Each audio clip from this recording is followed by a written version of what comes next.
We've learned about how we measure poverty in the United States, including flaws in the official measure and some proposed alternatives. We've also seen that income inequality has risen markedly in the United States since the 1970s. Official poverty rates, in contrast, have barely changed since the 1970s. In the next 3 modules, we'll talk about why poverty rates have been so constant in the U.S., including underlying factors that have kept poverty rates from falling, and a number of measurement and related issues that complicate the story beyond that told by simple official measures. This picture shows the number of poor individuals in the United States and the poverty rate, which is just the number of poor divided by the overall population. The number of poor individuals in the U.S., after falling in the 1960s, has gradually trended up over time, with some ups and downs corresponding to economic downturns. More informative for most purposes is the poverty rate, which normalizes this number for the growing U.S. population.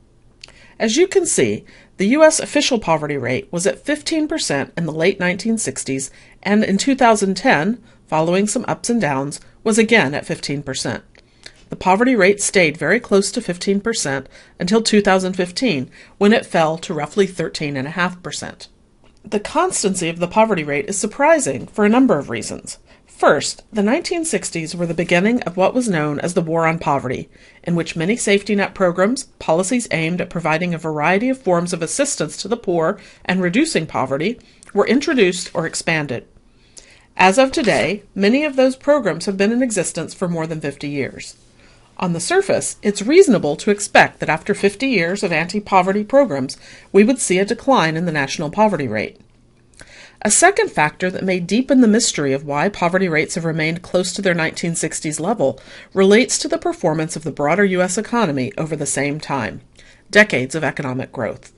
This chart shows poverty rates for a variety of different age groups, with the overall and non-elderly poverty rates indicated here.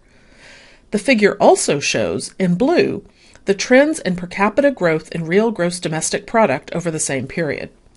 Recall that real GDP per capita measures the value, inflation adjusted, per person of all goods and services produced in the U.S. economy, and is often used as a measure of the standard of living. This figure shows that real GDP per capita nearly doubled between 1967 and 2012. As the standard of living has increased so dramatically, it is surprising that poverty rates have not declined. Our economic intuition suggests that economic growth should push poverty rates down. As we begin to think about why poverty rates have stayed so constant, it's useful to think about poverty on a more micro or individual level. After all, the poverty rate is simply the aggregation of individual poverty experiences. What do we know about what moves individuals or families into or out of poverty in a given year? Research shows that transitions from poor to not poor, or the reverse, are relatively evenly divided among 3 broad causes.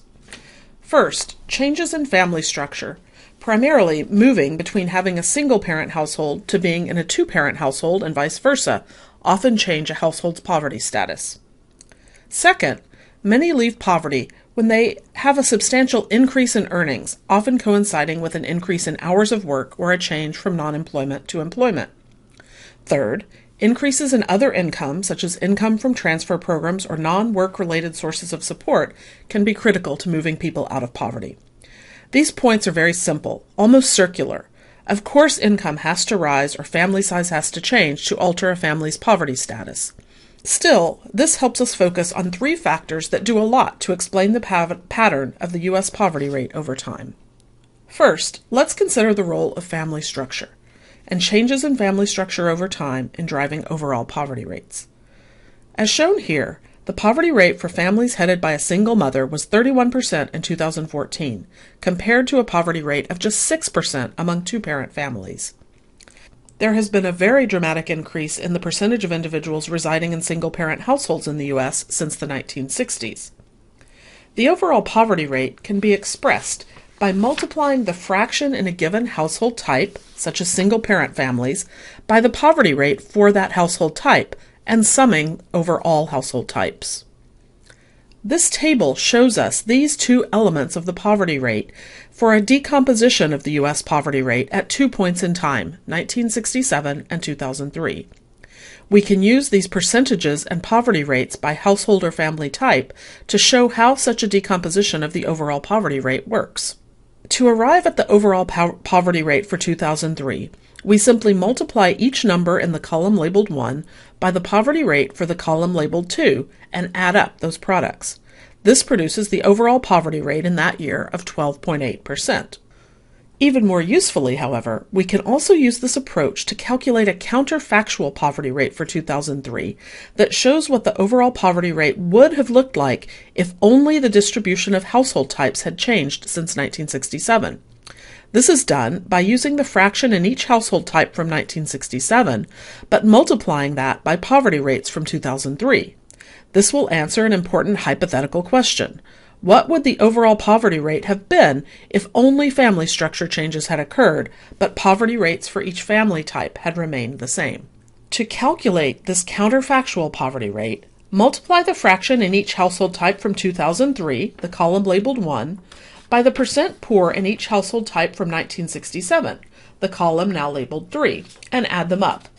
This gives an answer of 0.169, or the implied poverty rate would be approximately 17%. So one reason why the poverty rate has not fallen since the 1960s is that the dramatic changes in family structure alone should have caused an increase in poverty of nearly 4 percentage points. The fact that we did not see such an increase suggests that other factors likely counteracted the upward pressure on poverty rates due to family structure changes. Two such other factors already mentioned are economic growth and safety net or welfare programs. Next, let's look at the relationship between poverty rates, economic growth, and the labor market. I said earlier that it's surprising to see the poverty rate unchanged over the same period that we've had many years of a strong economy and substantial GDP growth. To examine this more closely, let's look at a statistical analysis of how poverty rates are related to the strength of the economy and the strength of labor market performance. This chart shows the statistical relationship between the poverty rate for small groups of U.S. states, called divisions, and several indicators of economic and labor market health over more than 3 decades. This is based on regression analysis that relates the poverty rate in a geographic division and year to a set of indicators of the division-level economic and labor market health. For our purposes here, you should keep in mind that a positive coefficient in this table means that the poverty rate will go in the same direction as the listed factor. For example, when the unemployment rate goes up, the poverty rate goes up. A negative coefficient means the poverty rate moves in the opposite direction. For example, as the median wage rises, poverty rates are expected to fall. The first key economic factor that predicts the poverty rate is the unemployment rate, which is frequently used as a proxy for the overall health of the economy of the country or of a state or division. As expected, the coefficient here on the unemployment rate is positive and is statistically significant. This simply means that in times of high unemployment or a weak economy, poverty rates are pushed higher. As we hinted at earlier, a strong economy is likely to reduce the number of individuals in poverty, not only because more of them are working, but also because earnings among those working tend to rise during good economic times. Thus, this analysis also includes measures of the level of wages, starting with the median wage. The second row of the table shows a negative coefficient, which means that as median wage increases, poverty rates move in the opposite direction or go down. This again shows the connection between overall labor market strength and poverty rates. The median wage, however, may not be the most relevant labor market indicator for those on the verge of poverty, who are likely to earn substantially less than the median wage level. Thus, the analysis also includes a measure of inequality, specifically the ratio of the median to the 20th percentile wage. This variable measures the extent to which median wages are further away from the bottom of the distribution, so that higher values indicate greater inequality in the lower half of the wage distribution. Here we see the expected positive coefficient, suggesting that for areas and years with greater inequality, and holding all else constant, if the 20th percentile of wages is further away from the median, poverty rates will tend to be higher. All of this demonstrates that measures of the economy and labor market are important predictors of the poverty rate, but so is inequality. What does all of this tell us about why poverty rates have remained relatively high? Recall, Even during past decades of economic growth, we have also had rising inequality and declining or stagnant wages near the bottom of the wage distribution. This analysis tells us that low wage growth at the bottom will predict that there may be little improvement in poverty, even with strong economic growth. Thus, the claim that it is surprising to see poverty rates remain high during periods of economic growth needs to be modified slightly. A low unemployment rate does improve poverty, but if periods of economic growth are also, as they were during much of the past several decades, periods of declining or stagnant wages, that is consistent with a lack of improvement in national poverty rates. This figure makes this point in a different way. The solid blue line shows the evolution of actual poverty rates in the U.S. We can use the statistical analysis we've just reviewed to predict how poverty would have evolved since 1980, based on the unemployment rate and wage measure coefficients estimated in that analysis. This prediction is given by the purple line with square markers, which corresponds very closely to the actual poverty rate. What this says is that our intuition that economic growth over several decades should have pushed poverty rates down was not quite correct. What is true is that this economic growth, accompanied by low growth in wage levels, together actually predict the lack of progress against poverty that we've seen. Finally, this also provides an opportunity to consider a connection between economic and labor market factors and the changes in family structure and the role of women in the economy that we talked about earlier. The final factor included in this regression analysis of the poverty rate was the fraction of women who are employed, and it has a negative coefficient. This says that as more women are employed, poverty rates are pushed lower.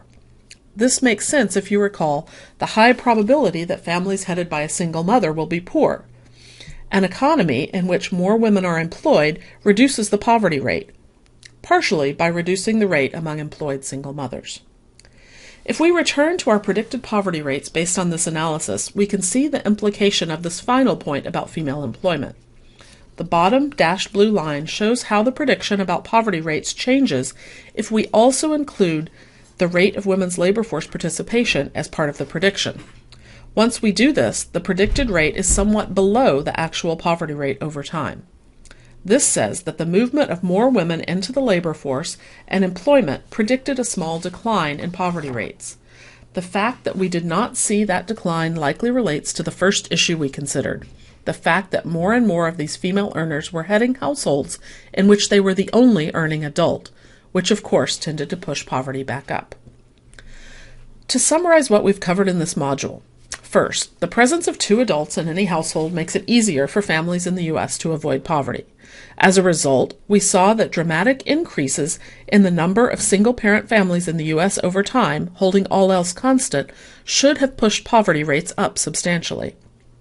Second, overall economic conditions are also a strong predictor of poverty. Strong economic growth, often proxied by low unemployment rates, does lead to lower poverty. Since the 1980s, however, economic growth in the U.S. has been accompanied by falling or stagnant wages in the bottom of the wage distribution, and this has worked to keep poverty rates relatively steady. In the next module, we'll consider the role of welfare or safety net programs.